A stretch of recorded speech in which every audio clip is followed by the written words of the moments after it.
You are about to have dinner. There's no electricity. Only the weak, trembling flicker of a beeswax candle, fighting off the thick medieval dusk.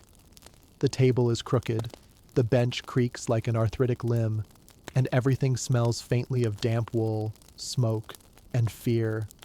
On the plate in front of you, a thin broth, a crust of bread you could use as a self-defense weapon, and in the center, a wedge of cheese. It looks innocent enough. Yellowed, cracked, lightly furred with something green that nobody questions anymore.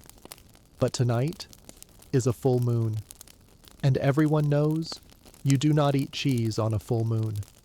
Not unless you want your soul to curdle like spoiled milk and leak out through your ears. In the medieval imagination, the moon wasn't just a glowing rock, it was a governing force, a celestial bureaucrat stamping approvals or issuing curses over your intestines, fertility, and immortal destiny. Doctors, and by doctors, we mean men with questionable hygiene and very confident handwriting, believed the moon controlled the humors in your body: blood, phlegm, black bile, and yellow bile, the four sacred bodily juices. If the moon was full, those juices were in chaos. And cheese? Cheese was dangerous even on a good day. It was alive, fermented, fungal. It had moods. It could swell the brain, incite lust, or awaken the melancholia demons if consumed at the wrong time. Pair it with a full moon, and you had yourself a recipe not for indigestion, but for demonic possession. Or worse, a cursed lineage of weak sons and crying goats. Now imagine the scene. You're a peasant. You've worked in the fields all day, digging in soil that smells like centuries of suffering.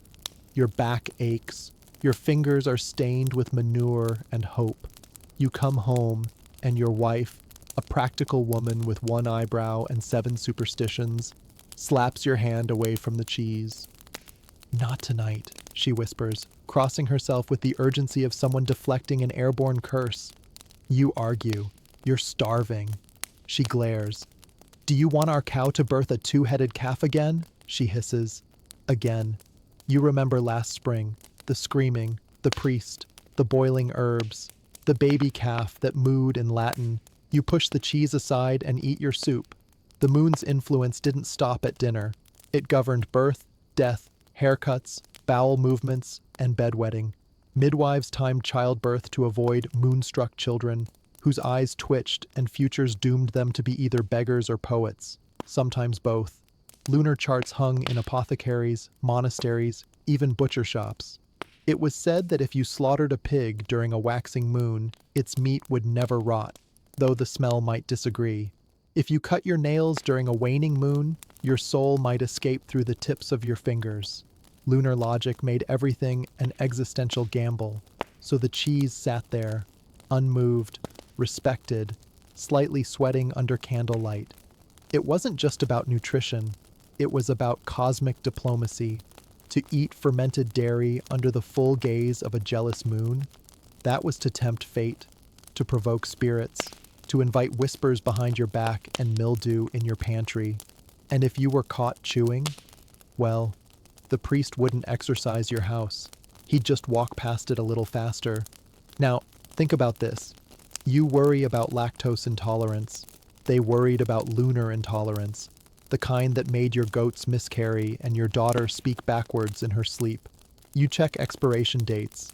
They checked the sky and asked if Saturn was watching. And still, they laughed. They loved. They passed down recipes, including ones for cheese you were only allowed to eat on Easter Monday, while standing barefoot on a rock and whispering a psalm. The fear was real, but so was the flavor. And honestly, some of them would have probably survived modern office life better than we'd survive one of their dinners. You don't drop food in the Middle Ages. Not because of hygiene, let's not get ahead of ourselves, but because food, especially bread, isn't just food. It's sacred. It's watched. It's a message board between you and the invisible forces constantly judging your kitchen. And so, when that slice of barley bread, the one you slathered with the week's only smear of butter, tumbles off your wooden plate and lands, butter side down, onto the dirt floor, time stops. Your spouse gasps.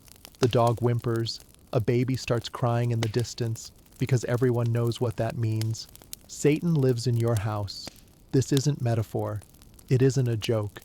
In many medieval homes, a falling slice of buttered bread wasn't just clumsiness. It was an omen, an announcement, proof that the devil was among you, licking his fingers and plotting the spiritual foreclosure of your soul. And suddenly, every other sign you've ignored this week rushes back into your mind like fleas to a blanket. The 3 sneezes at dawn, the goat that looked you in the eye too long, the candle that flickered after you mentioned your dead uncle's name. It all lines up. The devil's here, and he's hungry. Now what? In a time when most people couldn't read, the universe spoke in symbols. A spilled salt bowl, a cracked egg, a knife pointing at a child. None of it was meaningless. It was like living in a scavenger hunt where the prize was not dying horribly. Bread, in particular, had deep supernatural weight. It represented Christ's body, yes, but also your own body, your worth, your luck. Letting it hit the ground butter side down was an insult to both God and goat. And not because of the wasted calories, though those mattered, but because it suggested your home was cursed. What did you do wrong? Maybe you didn't cross yourself before baking.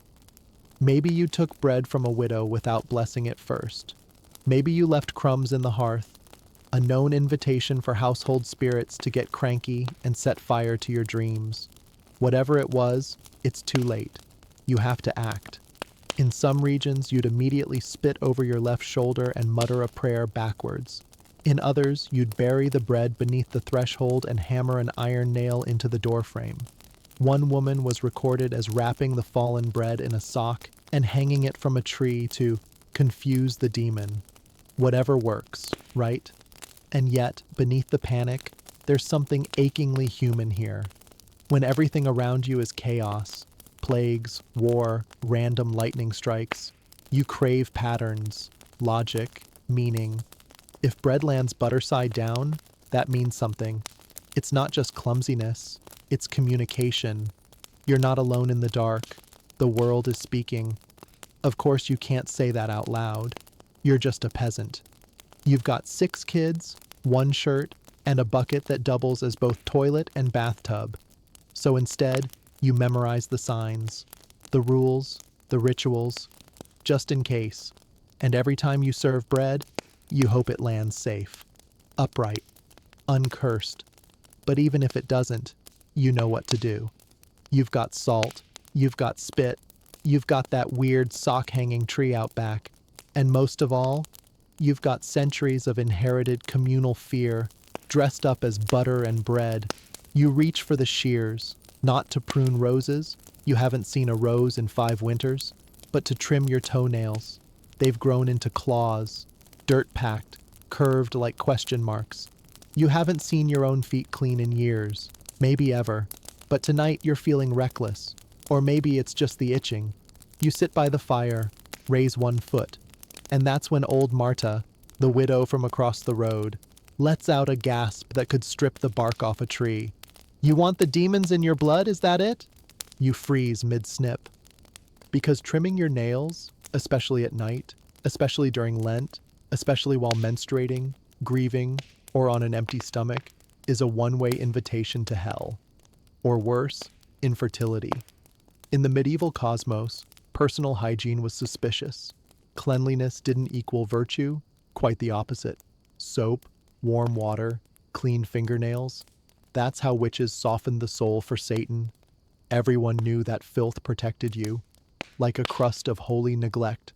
To wash too often, or trim your nails at the wrong hour, was to disturb the balance. You weren't just grooming, you were unsealing the body, making it porous, accessible to demons, spirits, and wandering curses looking for a soft entry point, especially toenails. You see, when Marta's husband died, foaming, groaning, and eventually glowing slightly green, she blamed the barber who trimmed his feet the week before. Said he opened the gate, that his soul slipped out through his pinky toe. That's how the plague found him, through freshly cut toenails. And when Marta swore off hygiene after that, the town nodded in respect. She hasn't bathed since the last eclipse. Her house smells like pickled onion and despair. And yet, no one's touched her chickens. No one's died on her property. Coincidence? You begin to doubt your shears. Across Europe, there were dozens of rules for bodily maintenance, each more absurd and oddly specific than the last. Never wash on a Friday. It offends the Virgin. Never cut your hair on your birthday. It severs your luck. Never clean under your nails while a thunderstorm brews.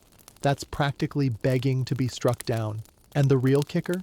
Some people believe that bits of your body, nail clippings, hair, even earwax, could be used against you. Buried under thresholds, boiled with herbs, stirred into bread.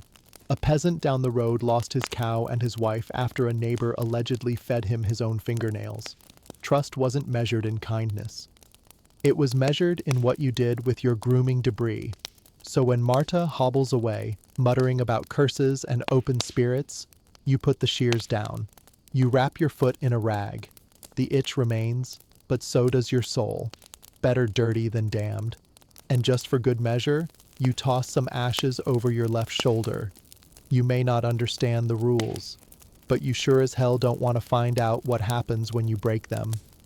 You're lying on a straw mattress that smells like mildew and last week's despair. The walls are sweating, the midwife is chanting, and your body, your poor, cursed body, is trying to tear itself in half. This isn't just childbirth. This is a spiritual siege. In medieval Europe, giving birth wasn't a medical event. It was a war between good and evil, and you, dear mother-to-be, were the battlefield. The screaming wasn't just pain. It was a sign. Was it you, or the demon inside you? You clutch a wooden cross, not for prayer, but because it was soaked in holy water last spring, and you're hoping the magic hasn't expired. Next to you, the midwife sprinkles powdered mummy into your drink. Yes, actual ground-up corpse, imported from somewhere vaguely Eastern, and sold by apothecaries with no shame and even less sense. She murmurs to Saint Margaret, patron of childbirth and frequent spiritual bodyguard for laboring women. Margaret once burst out of a dragon's belly with the help of a crucifix, a relatable scenario for anyone mid-contraction. Above your head dangles a red ribbon, meant to tie your womb closed to evil spirits. There's garlic on the windowsill, salt under the bed, and a single rusty horseshoe nailed to the rafters. The room smells like a soup of talismans, sweat, and barely repressed terror, because the medieval belief was simple. Birth let things in. The child came out, but something else might sneak in through the same door. A demon, a curse, the ghost of your mother-in-law who never liked you. If the baby didn't cry right away, it was whispered that the soul had already been stolen. If the baby cried too loudly, it might be a changeling. A fairy infant swapped out to punish you for, well, whatever you did to deserve all this. And the midwife? She's not just delivering your child, she's exorcising the room. She's rubbing relics on your belly, tying knots in cords while muttering spells disguised as psalms. She's watched women bleed out, convulse, or speak in tongues mid-labor. She's not surprised anymore. She just wants to keep you alive, or at least spiritually intact. If something goes wrong, and something usually does, the priest will be called, last rites will be whispered, and your body might be buried outside the cemetery wall. Because death in childbirth, especially messy, suspicious death, often smelled like sin. You scream again. Is it you? Or the battle? You don't know. But you feel something shift. The baby is coming. And all you can think is, please let it be human. Please let it be alive. Please, don't let it be wrong. Because in the Middle Ages, every birth was a gamble. Not just with life, but with eternity. And the house stays silent, waiting, listening, for the first breath or the first curse. It's late. The fire has turned to whispers of ash. The wind slips through the wooden slats like a thief. And you yawn. A long, slow, bone-deep yawn, the kind that feels like it could pull your soul out through your tonsils. And that's exactly the problem. In the medieval imagination, yawning wasn't just about fatigue, it was exposure, vulnerability, a brief, terrifying moment when your mouth opened wide enough for something else to get in, something invisible, something deeply interested in finding a new home. The devil, for instance, or lesser demons, or wandering souls, or bad air, which back then was practically the same thing. To yawn after dark was to flirt with possession. You'd essentially thrown open your spiritual windows during a storm and shouted, "Come on in, fellas!" And the night? The night was full of things eager to answer.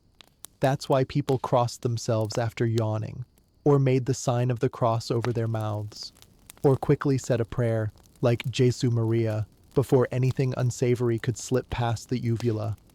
Children were taught never to yawn unattended, to cover their mouths not out of politeness, that concept hadn't been invented yet, but out of sheer supernatural self-defense. Some people even believed that yawning too wide could let your soul leave your body. A medieval monk once wrote about a nun who died mid-yawn and was found smiling, frozen, as if surprised by a joke from hell. And you thought your dreams were weird, but it didn't stop with yawning. Hiccups could mean someone was speaking your name in hell. Sneezing was your soul attempting to escape, hence the frantic "God bless you" before it could vanish.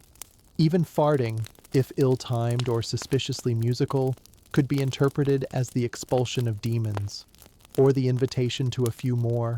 The body, in medieval thought, wasn't a closed system.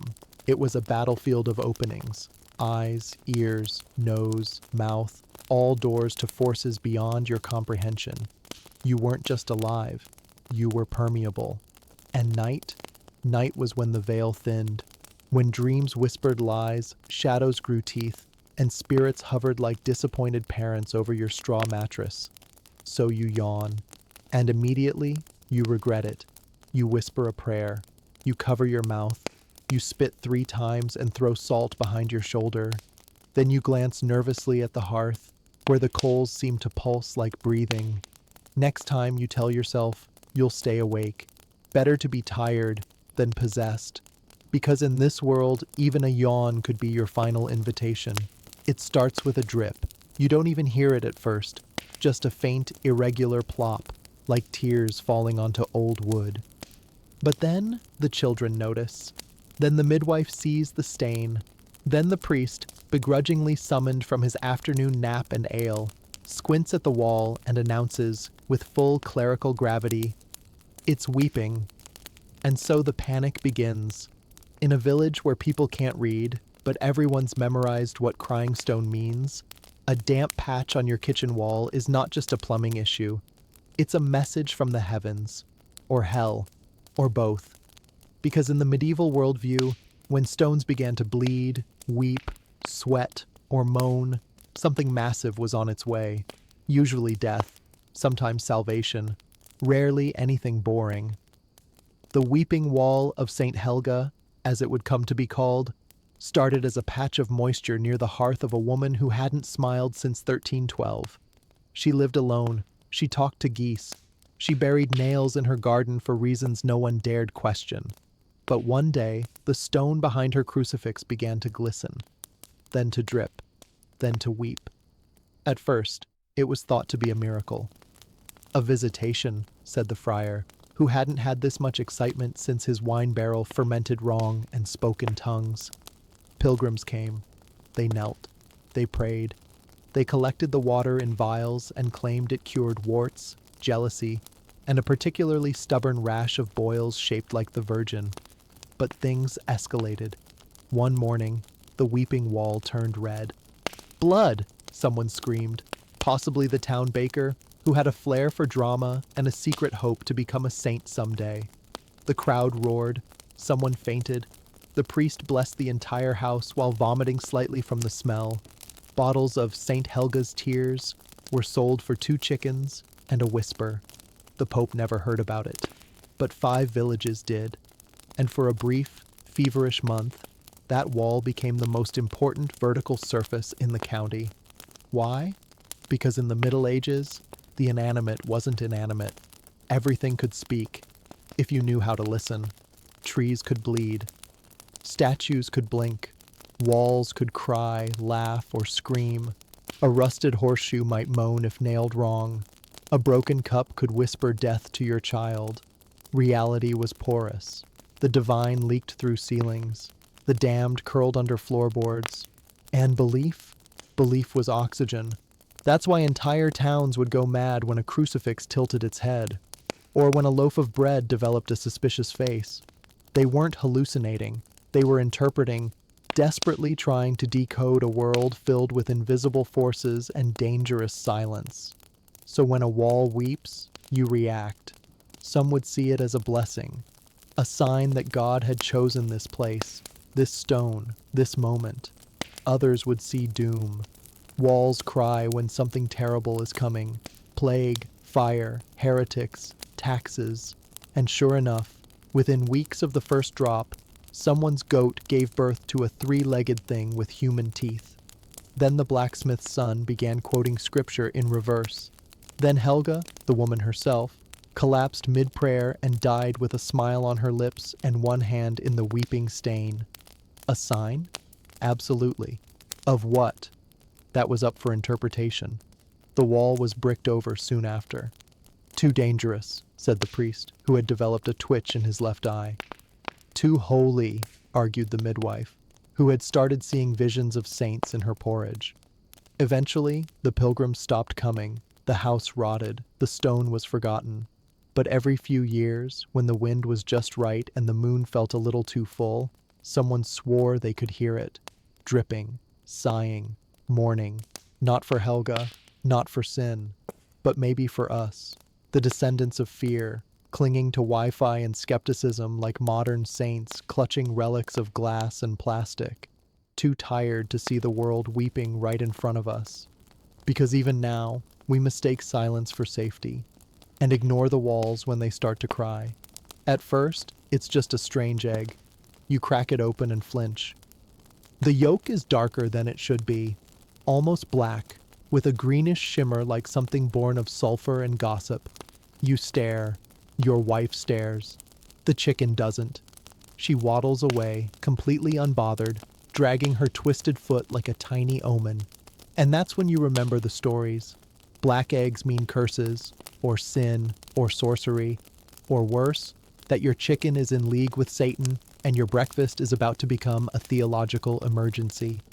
In a medieval village, where most people couldn't name the king but could list 5 ways to detect a witch using turnips, a malformed egg wasn't just nature being weird, it was evidence, proof, a message from the underworld delivered by a hen. So you do what any rational 14th century peasant would do. You grab the chicken, you tie her feet, you drag her to the village square. There, surrounded by men who own more pitchforks than teeth, you accuse her, formally, of heresy. It sounds ridiculous now, but in medieval Europe, animals were not just livestock. They were witnesses, participants, suspects. The legal system, already as fragile as a communion wafer in the rain, extended to beasts, especially if those beasts dared to act strange. A pig that trampled a child, tried and executed. A goat that entered a church, excommunicated. A rooster that crowed at the wrong hour, possibly burned. No joke. One rooster in Basel, Switzerland, was sentenced to death in 1474 for laying an egg, an unnatural act, and the locals feared it could hatch a basilisk. They tortured it, they demanded a confession, and then they hanged it in public. Justice. But back to your chicken. She laid a black egg. Her eyes look a bit too intelligent. She once stared at your cousin for 3 hours straight, and he hasn't been right since. That's more than enough. The priest is called. The crowd gathers. A trial begins. And here's where it gets grotesquely bureaucratic. Real medieval records describe entire legal proceedings for animals. Witnesses are called. Testimonies are sworn. The animal is given a defender, usually some poor monk who clearly lost a bet. There are debates, consultations of scripture, and sometimes an appeal. Some chickens were acquitted, others were not so lucky. But why go through all this trouble? Because fear needs a target. And in a world ruled by famine, plague, and papal politics, sometimes the only thing you can control is a chicken. Blame the devil. Burn the hen. Sleep a little easier. It wasn't just about the animal. It was about the village.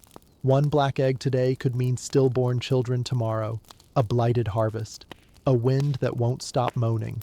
Letting the creature live was a gamble with everyone's fate. So when the flames rise and feathers curl into ash, the people cheer. The egg is buried. The priest says a blessing. The remaining chickens are watched closely, especially the red one with the limp and a face that looks like your ex-mother-in-law. And you go home. You eat the normal eggs. You sleep a little better. But deep down, you still wonder, what if it wasn't the chicken? What if the curse is you? You've never seen your full face. Not really. Maybe a shimmer in river water. Maybe a warped glimpse in a polished goblet. But glass? A proper mirror? That's rare. That's expensive. That's dangerous. Because in your world, a world of saints, sins, and shadows, to gaze into a mirror is not vanity. It's risk. Reflection in the medieval mind wasn't just surface. It was access. A mirror didn't show your appearance. It revealed your soul. Or worse, it created a duplicate. And once your soul had a twin, who was really in charge? No one knew. That's why mirrors were covered during storms, or childbirth, or death. Because those moments, when life was breaking through or slipping away, were weak spots. Times when the spirit wobbled between worlds. A reflection seen then could trap a soul in the glass, or let something else out. Your neighbor's mother died last spring. They forgot to cover the mirror. 3 days later, her youngest started talking to the woman in the silver square. They smashed it, of course, buried the shards in salt. But the child still hums during thunderstorms, and never blinks. Mirrors weren't household items. They were portals, and only certain people, wealthy nobles, alchemists, witches, depending on who was asking, could own them. But even they approached with caution. To dream of a mirror was a bad omen. To see something in a mirror that wasn't there in the room, a prophecy, or madness, or both. Some monks refused to walk past polished metal. Others covered holy icons with veils, afraid that a reflected saint could be imitated or mocked by the devil. Even common folk developed rules. Never look into a mirror before breakfast. Your soul hasn't settled yet. Never share a mirror. Souls might swap. Never break one.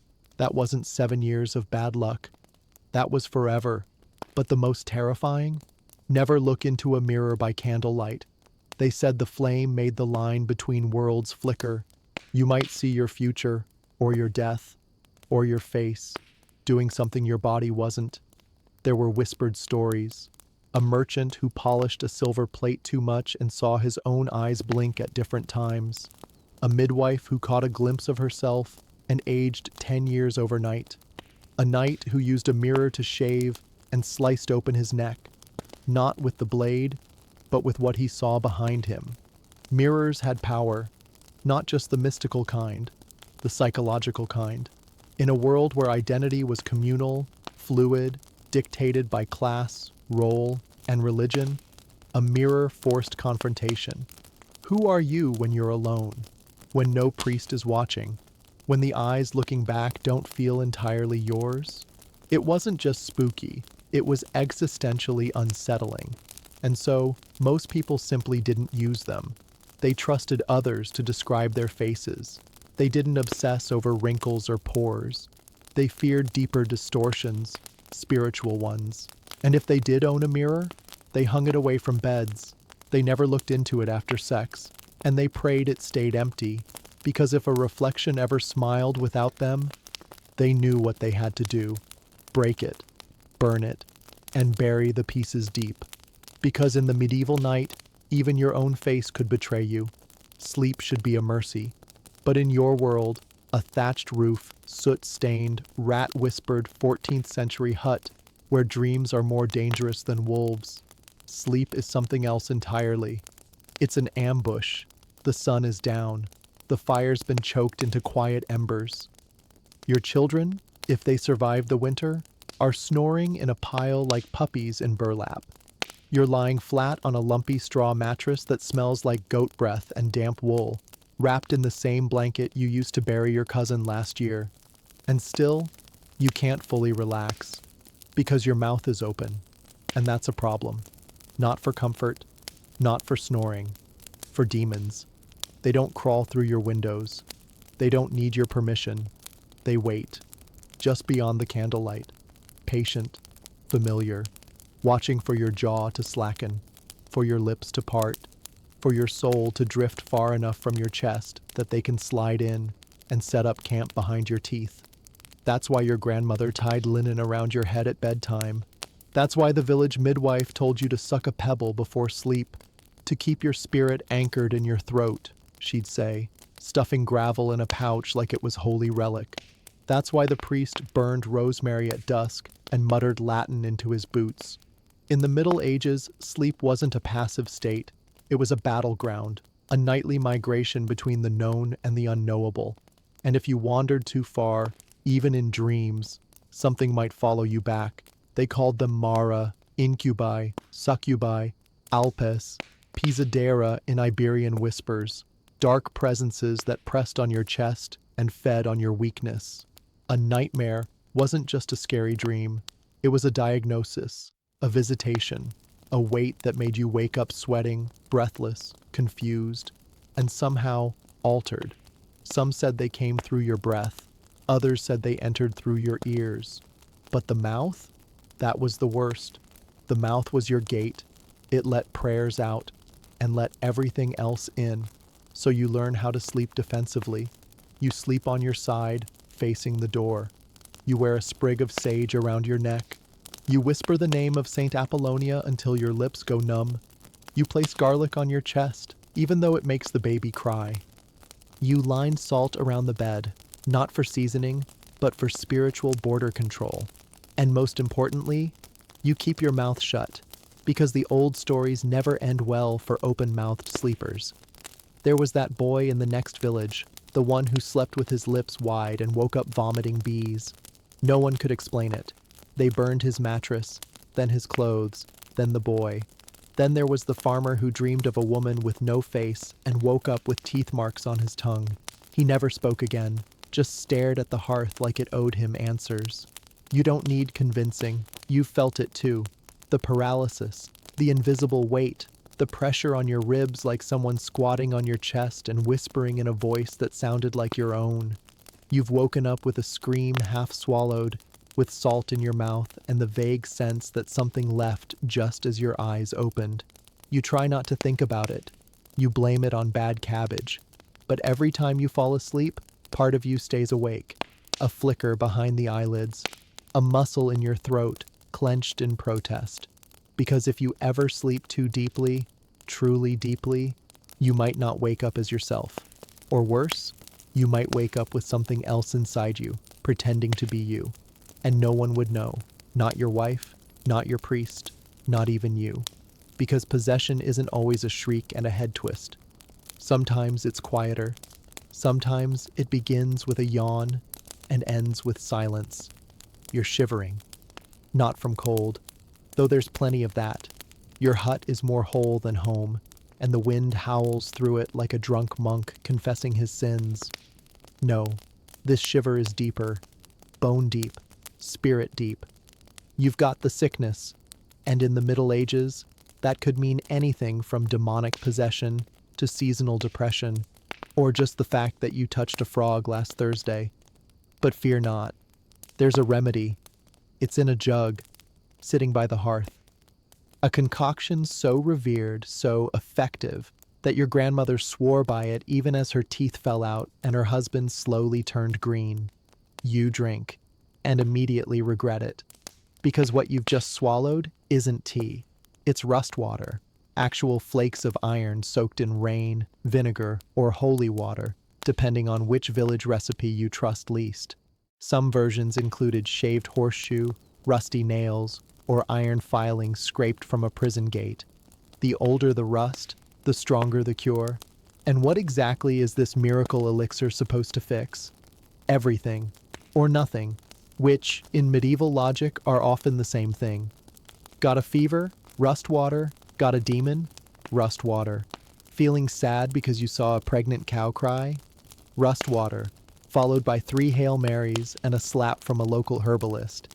The idea was this: iron is strong, it's hard, it doesn't burn, it doesn't cry.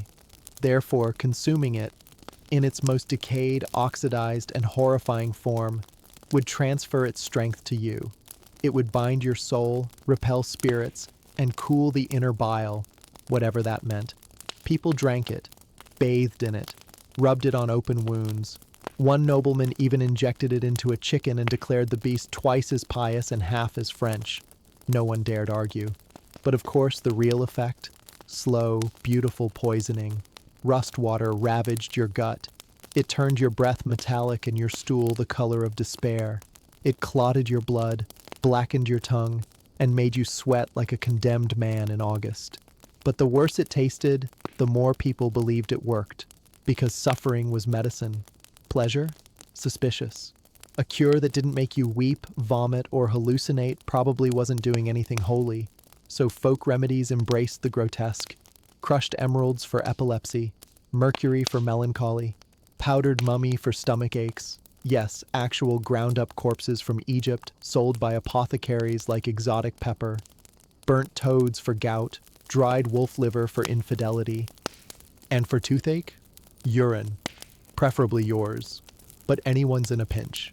These weren't jokes. These were survival attempts. And behind every absurd ingredient, there was hope. Not just hope for healing, hope for control. Because when you live in a world of random death, invisible sins, and neighbors who explode from boils, you cling to rituals, to mixtures, to the idea that you can do something, even if it's chugging a cup of oxidized horseshoe water while chanting the name of a saint who may or may not exist. You drink it again. It burns. It lingers. Your lips stain orange. And for a moment, just a flicker, you feel stronger. Not because you're healed, but because you dared to fight the darkness with rust and vinegar and blind, desperate faith.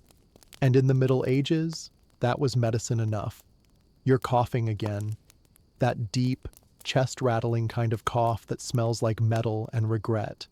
The local herbalist has already told you there's nothing more she can do. She's used up all her dried beetle powder, and the goat bladder amulet she tied to your ankle hasn't stopped oozing, which leaves you with only one option. You need a piece of a saint. Not their autograph, not a blessing, a piece. Something physical, a splinter of rib, a flake of skin, a toe, if you're lucky, a mummified tongue, if you're truly blessed. Because in medieval Europe, the line between holy and horrifying was about as thin as a monk's dinner. The dead weren't just mourned, they were revered, mined, distributed, and tasted. Yes, tasted. Relics, the preserved body parts of saints and martyrs, were considered divine batteries. Touching one might heal your illness.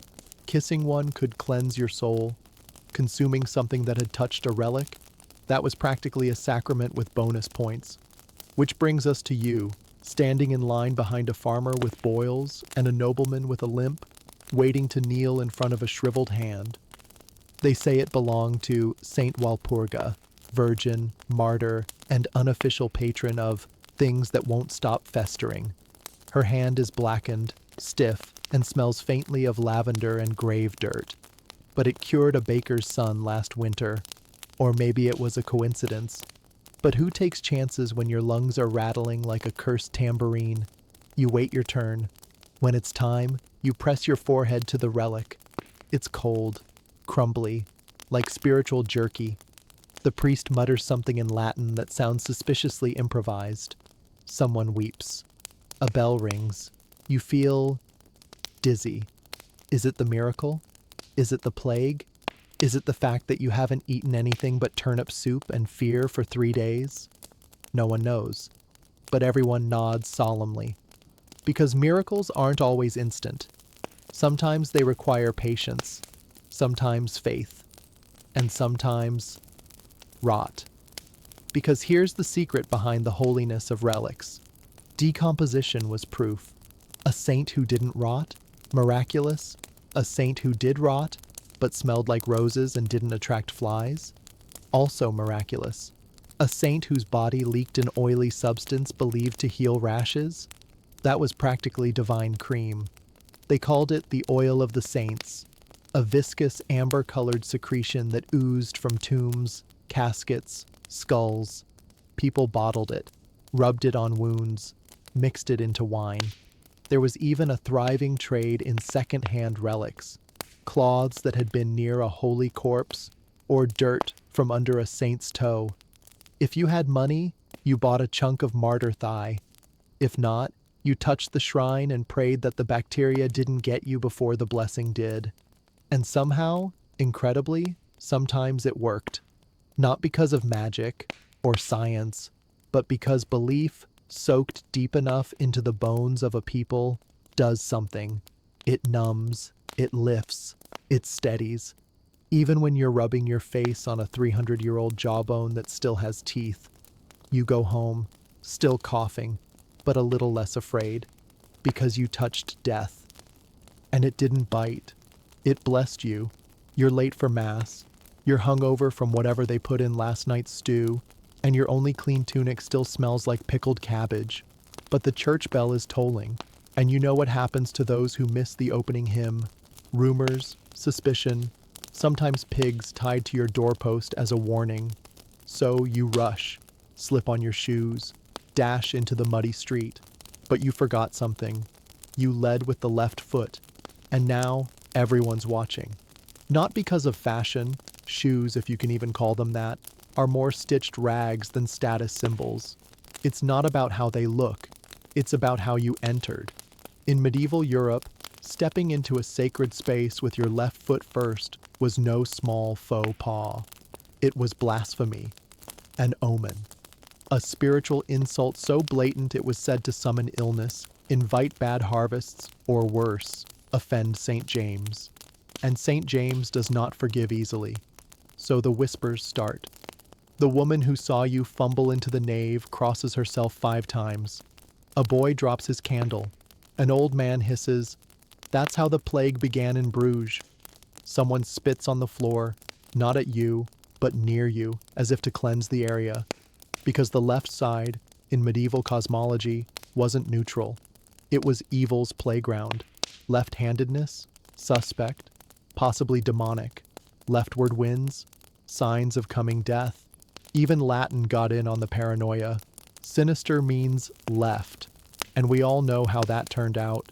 So naturally, your shoe choice becomes theological evidence. People recall other left foot events. The goat that limped before winter, the priest's nephew born with 2 left toes, the time the baker's door opened to the left and 3 children went missing. It doesn't matter that it's just a foot. Nothing is just anything here. Because in a world without antibiotics, therapy, or the concept of coincidence, patterns are everything. So your left shoe, or more precisely, the order in which you wore it, becomes your indictment. They don't burn you, they don't need to. Shame does the work. You notice fewer greetings. Bread costs more. Your pew moves further back each Sunday. The midwife won't touch your hand. The local pig won't stop staring at you like it knows. And yet, no one says a word outright. Because superstition in the Middle Ages doesn't always roar. Sometimes it whispers. Sometimes it rearranges the furniture of your life just enough that you start to believe the curse is true. So what do? You burn the shoes. You walk barefoot to church for 7 days, reciting the penitential psalms and chewing a twig from the oldest yew tree in town. You offer an extra egg to the parish shrine. And then, quietly, you leave a coin at the edge of the nave. Right foot first. Because even if it's nonsense, even if you know it's nonsense, you can't shake the feeling that one misstep was all it took to tip the scales of fate. And maybe that's the cruelest superstition of all. The belief that everything terrible in your life might be your fault just because of a shoe. You lie in your bed, or maybe your couch. Maybe you're scrolling in the dark, trying to find something that feels real before the insomnia finally lets you dissolve. You've got Wi-Fi, clean socks, antibiotics within reach. No one's accused your dog of heresy. No one's warned you not to sneeze while making toast. And yet, some nights, it still feels heavy, doesn't it? The world, the silence, the absurdity of being alive without a manual. That's where they live too, those medieval souls, limping through a universe stitched with invisible rules and cosmic booby traps, where everything had meaning, and almost none of it made sense. A yawn could doom your soul. A toenail could invite the devil. A slice of bread, dropped butter side down, might be enough to sentence your entire lineage to 7 generations of haunted pigs and infertile crops. And still, they laughed, they kissed, they sang out of tune while stirring porridge. They named their cows after saints and their children after seasons. They held hands under cold blankets. They looked at the stars with the same wide-eyed fear and wonder you do. And maybe, just maybe, they slept a little better some nights.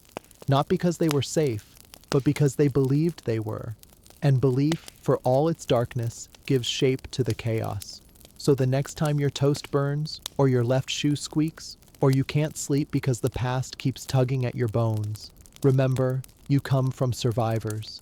People who battled demons with rust water, outwitted curses with garlic, and faced the eternal void armed with nothing but superstition and a little bit of hope. They made it through. So can you. Now close your eyes. Keep your mouth shut.